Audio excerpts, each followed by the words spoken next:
Well, I think with so many people with accessibility needs here in the UK alone, 10 million people estimated in 2009, it's a big chunk of people that we should not be disenfranchising, that we should make it all-inclusive for people to be able to use our software, and I think it's unfair. I think morally we're compelled, or should be compelled, to let everyone have equal access to our software. I don't think it will. You know, when we did the research for this event for my presentation and we looked at the effect of legislation, it seems to be pretty minimal. I mean, it's there, so people know that there is legislation, and it does point towards guidelines that you should be compliant with, but at the end of the day, there's nobody out there in government who is pushing this, and it's been left to individuals who probably can't afford it, and organisations like charities who are also tight for money, to actually bring these actions to court. And they're only going to happen in the rare circumstances where conversation has failed, such as the case of Be My Baby and the RNIB action.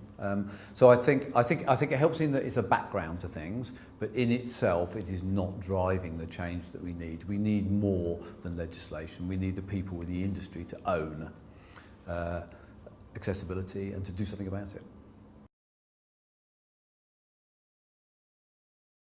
Well, given what we've been listening to today on this event, I think it's some discernible action, at the very least from a number of people who've come along to this event today, and for us in the industry, so I include myself in TCL, to actually do something rather than not do anything. Yeah, I think it's very easy for stuff to be deprioritised. So we came up with some ideas towards the end, perhaps of naming and shaming the culprits by having some sort of community information about what's accessible and what's not, so that the good things get promoted, because that was clear that's not happening as well, and the not so good things are getting highlighted, and maybe that would help drive some change in organisations to get rid of those comments. I mean, Twitter and social media and other ways of doing that have got great power, so perhaps we should be leveraging that to help us along.